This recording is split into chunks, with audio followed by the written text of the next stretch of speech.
My question is for Representative Adyong. No, so recently, I think yesterday and this morning, there has been a push sa Senate for Senator Sherwin Gatchalian to be Senate President. Ano po sa tingin niyo yung epekto nitong seemingly unstable Senate leadership when it comes to the impeachment? Well, as far as we maintain institutional respect to our co-equal branch, that is an internal dynamics within the Senate.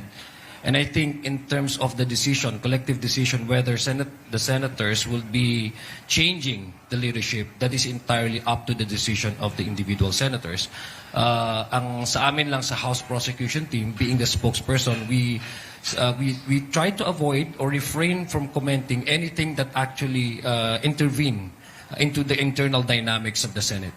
So, ang pinaninindigan namin, whoever becomes a Senate President or whatever is the composition of the Senate in terms of key positions in the Senate will not affect the soundness and the volume of evidences that the House Prosecution Team will be presenting to the impeachment court.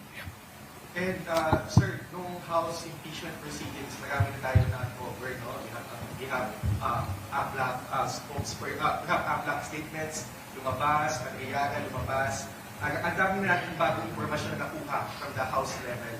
So may mga bago pa bang aapangan yung publiko when it comes to impeachment trial? Ano ba yung bago i-represent ninyo? Yung mga bago pang witnesses na ihanagap for the trial? So what I can tell you is based on the possible witnesses, it would be still consistent with the testimonies and the documents that we have gathered.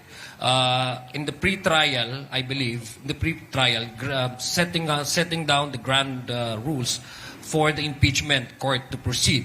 So part of that is actually identification of the potential witnesses with that markings of evidences. So doon po makikita natin, no, kung ano yung magiging presentasyon ng House Prosecution Team, at the same time also the defense.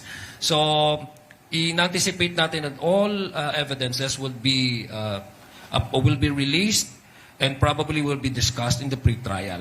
No? But other possible witnesses, that would depend on the acceptance of the Senate acting as impeachment court, because of course kailangan din natin maging transparent to the court as a sign of respect to the court.